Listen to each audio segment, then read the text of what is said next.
Shalom, selamat pagi keluarga besar kerajaan surga, keluarga besar kerajaan Allah.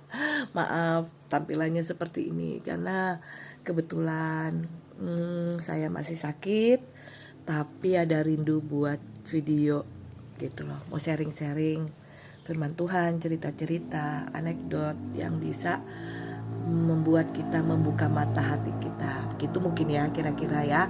Pagi ini aku mau bercerita tentang doa yang terkabul. Wah, kayaknya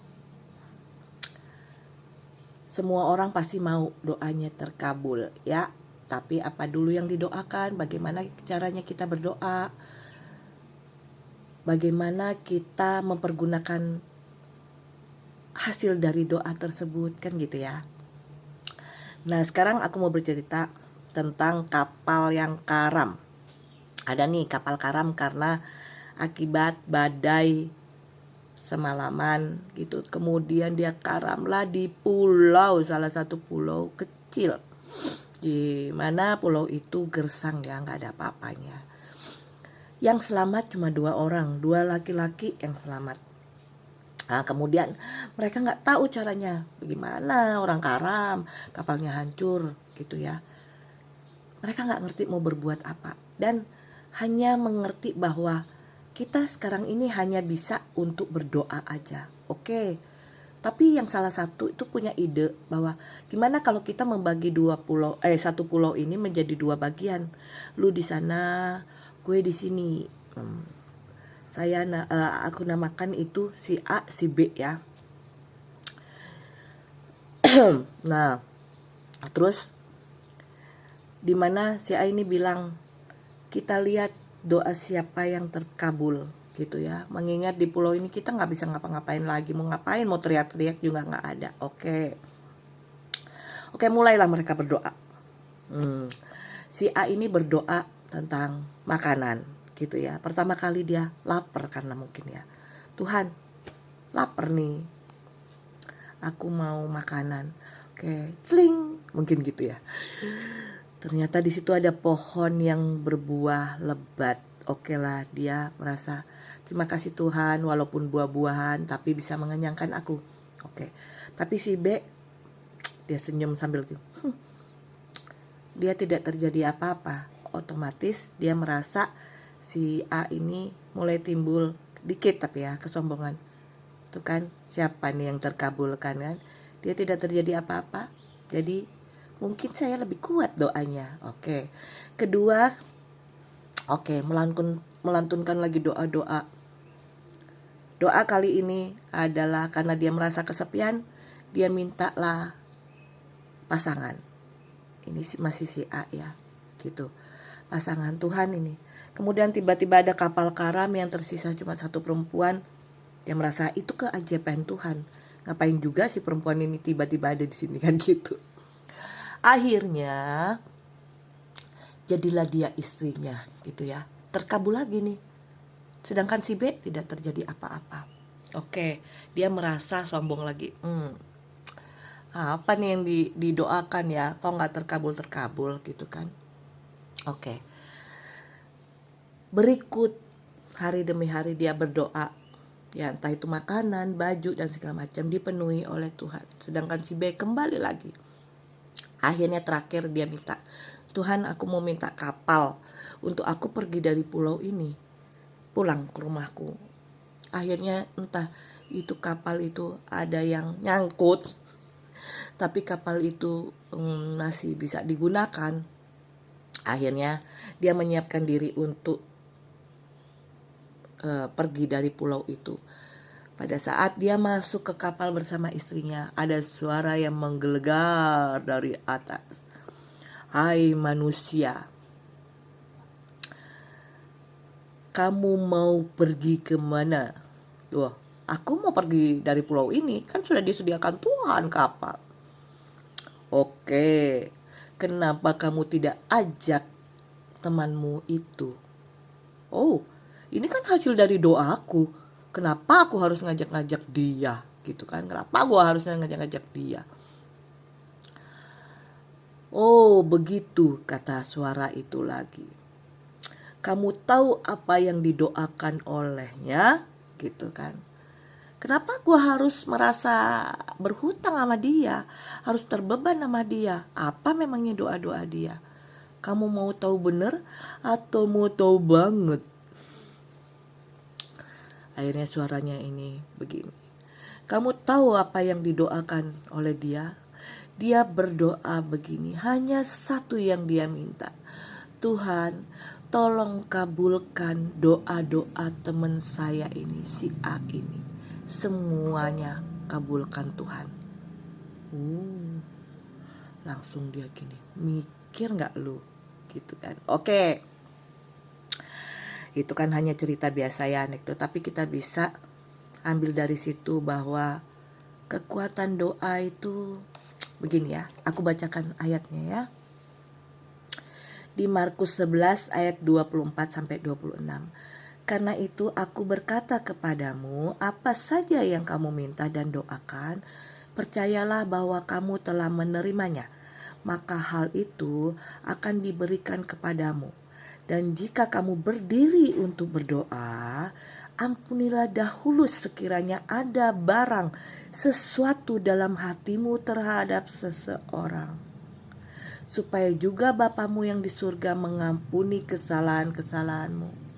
Tetapi jika kamu tidak mengampuni, maka Bapamu yang di surga juga tidak akan mengampuni kesalahan-kesalahanmu. Ini ya, di sini, ampunilah dahulu sekiranya ada barang sesuatu dalam hatimu terhadap seseorang, supaya juga Bapamu di surga mengampuni kesalahanmu. Mungkin saat berdoa si A bilang gini, Tuhan, mungkin ya kita gak tahu, Tuhan selalu berpikiran untuk diri sendiri. Tuhan, penuhilah aku dengan ini itu gitu ya. Kita tidak pernah mendoakan orang lain, mungkin tidak ada beban buatnya ya. Bahkan istrinya pun mungkin tidak didoakan. Itu yang terjadi di kita manusia terkadang ya. Atau kita menyimpan sesuatu, mungkin saja dia bilang gini, Tuhan, kan ini persaingan soalnya kan, siapa duluan. Tuhan, gue duluan dong yang diintuin daripada si B. Bisa terjadi seperti itu. Atau kita mendoakan memang orang lain, tapi kita tidak dengan segenap hati. Roh kita itu gak di situ. Contohnya kita mendoakan orang sakit, Tuhan sembuhkanlah dia, ini tetangga gue lagi sakit, ini 1, 2, 3 gini-gini, Tuhan sembuhkanlah Tuhan tetangga-tetangga saya yang sakit, Tuhan, amin. Hanya sebatas ucap, berdoa sebagai ritual yang dianjurkan, yang sering istilahnya dibilang oleh para pendeta, yang dibilang itu doakan orang lain. Nah, dia begitu tuh karena anjuran dari orang lain, ada kewajiban untuk itu mungkin ya, tapi dia tidak dengan hati. Misalnya kita ngomong, ada orang di tetangga di sebelah kita yang sakit, harusnya kita berdoa tapi bertindak. Nah itu kan gitu ya, berdoa apa yang bisa digenapi, di firman Tuhan bisa digenapi dengan berdoa gitu ya. Doa-doa yang kita panjatkan, doa-doa yang kita lantunkan itu semua sebenarnya sudah dipenuhi oleh Tuhan. Semua ada, berkat-berkat ada di dalam firman Tuhan. Tapi bisa digenapi dengan doa, sampaikan. Dan saya mencatatnya begini ya, apa yang kita doakan buat orang lain doakan buat kita, itu tuh katanya lebih manjur daripada kita mendoakan diri kita sendiri. Tapi dengan kesungguhan hati, caranya benar. Cara-cara kita benar itu kita berdoa dengan menengadahkan wajah kita, minta sesuatu, memohon, tangan itu Kalau kita tidak sanggup untuk berbuat, kita memohon gini, Tuhan akan turunkan tangan. Kita mengangkat tangan, Tuhan akan menurunkan tangannya untuk membantu kita. Apalagi kita berdoa untuk orang lain ya, yang bukan apa-apa kita. Itu katanya langsung tokcer, manjur gitu ya. Karena apa? Kita, berkat kita juga bukan kayak gini ya, bukan yang datangnya itu langsung gitu untuk kita. Bisa saja itu dari orang lain. Ternyata orang lain itu yang mendoakan kita melalui tangan-tangan orang itu gitu. Saya itu lagi belajar banget untuk apa yang tidak selalu diri kita. Saya selalu begini ya, Tuhan jadikan saya saluran berkat buat orang lain, saluran dari segala sumbermu, sumber kasihmu, sumber berkatmu, sumber adilmu, sumber apa, jadikan saya saluran. Saya selalu begitu, dan mungkin saya menjadi seperti itu ya. Tapi untuk diri saya sendiri, mungkin datangnya dari orang lain, akibat doa dari orang lain gitu loh. Jadi intinya, dalam doa pun kadang-kadang ada kesombongan ya. Ketika kita benar-benar ada mujizat terjadi, benar-benar kita dikabulkan doa, terkadang kita hanya doa saja loh kita bisa sombong. Tuh kan, gue dikabulkan dong gitu ya. Kenapa dia doa kok gak dikabulkan sih?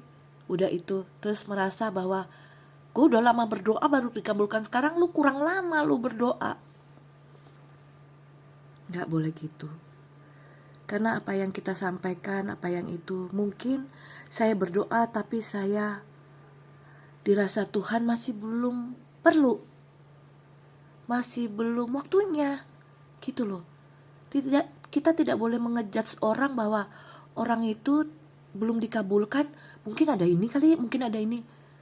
Sedangkan berdoa saja, masa kita soal doa aja kita punya ini ya, itu namanya kedegilan hati ya. Hati-hati ketika kita dikabulkan terus kita begitu. Nah, hati-hati ketika kita ditarik lagi itu yang sudah dikasih Tuhan. Mungkin seperti itu. Jadi bijak-bijaklah menggunakan apa yang sudah diberikan Tuhan dari doa-doa kita gitu ya. Semoga cerita ini boleh memberikan pemahaman yang berbeda. Saya bukan pendeta, saya juga bukan pakar di bidangnya, tapi saya mau bercerita tentang pengalaman-pengalaman diri saya sendiri gitu ya. Semoga Tuhan memberkati, dan saya mau berdoa buat saudara. Adalah layanan doa 24 jam. Walaupun saya gak pintar berdoa, tapi saya yakin apa yang kita ucapkan sudah dipenuhi oleh Tuhan. Tapi bagaimana kita mempergunakannya, nah itu adalah kembali kepada diri kita sendiri. God bless you.